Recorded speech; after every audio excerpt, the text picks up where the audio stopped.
given that you've become so neutral and objective about how to approach situations, what was the process like leaving the military and sort of adapting to civilian life? Because it's a very, very different way of existing, and that can often come with its challenges for those that leave the military. I've spoken to a lot of guys on this podcast specifically and out with that have struggled, or those that have had a plan, because you obviously have a year to plan with your notice period. But how did you cope, and what were the initial challenges for you as an individual?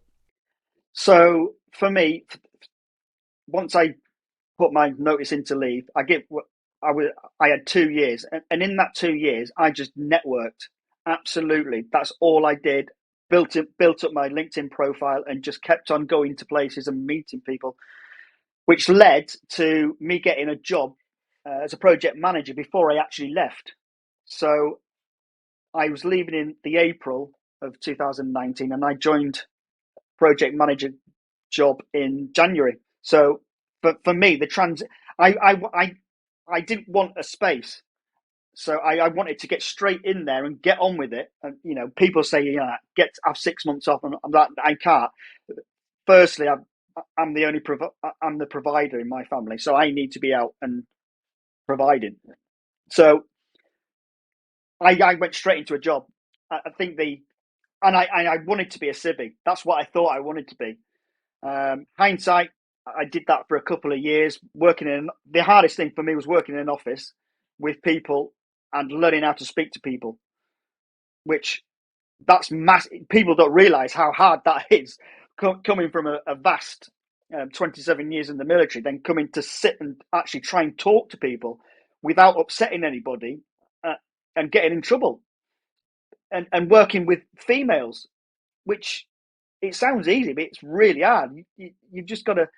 The banter's not there because you can't do the banter because you might get in trouble by saying, upsetting people and getting the sack.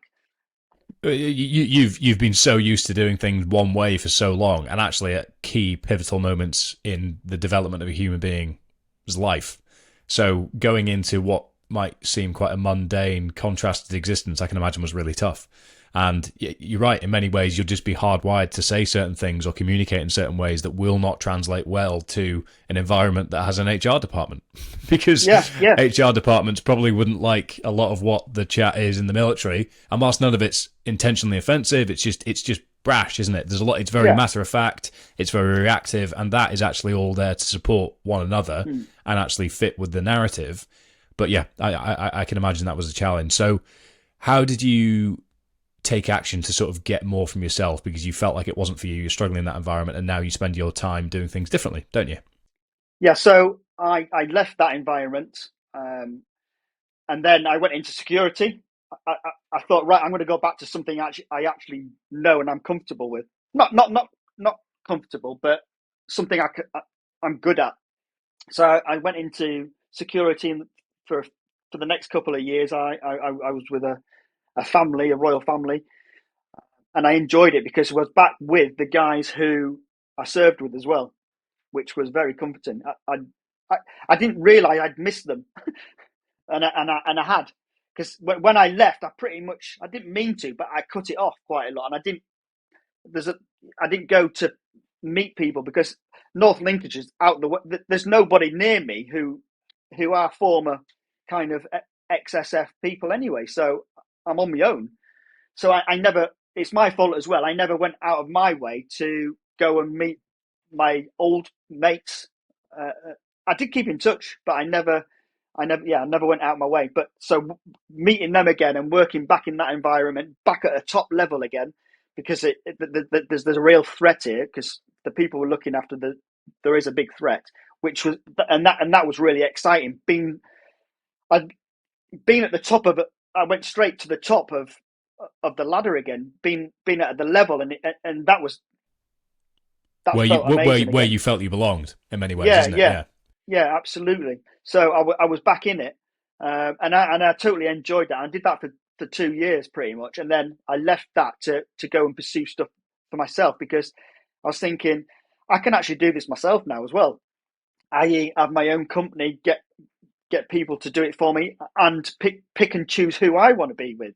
So, and I've been doing that for the last few months, which which has been amazing. And I got a role actually a few months ago to go back.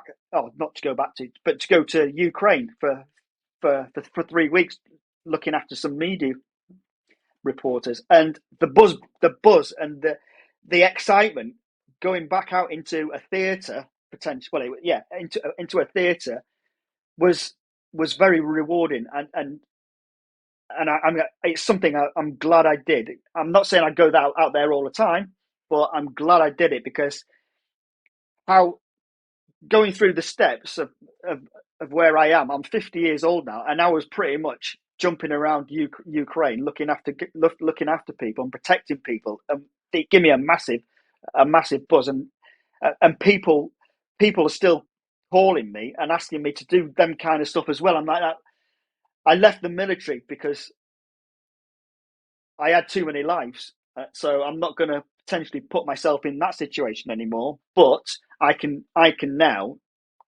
get people to do that for me, which And I find, yeah, you feel like you're the best version of yourself, and you're that person at the top, but you can yeah, do it on your own terms, which is yeah, probably the best place to be in the grand yeah, scheme of things, isn't it? and absolutely. And a couple of weeks ago, I got a call to go and look after a celebrity who's on tour in the UK, and that's right back up to. I thought, this is amazing. I'm sat with this person who's worldwide known from everybody, and talking to me as if I'm their mates. So I still get I've still got a lot of energy and passion, and to keep up at a level, whatever I'm doing, I want to be up there, because I've got so much to offer. And on the other side, when they're talking to me and they don't know me, but the quote, see my CV and things, they give me all the respect. And I'm like, and it's two ways then. It's not just a client. It's, you actually like me, who I am as well. It's great.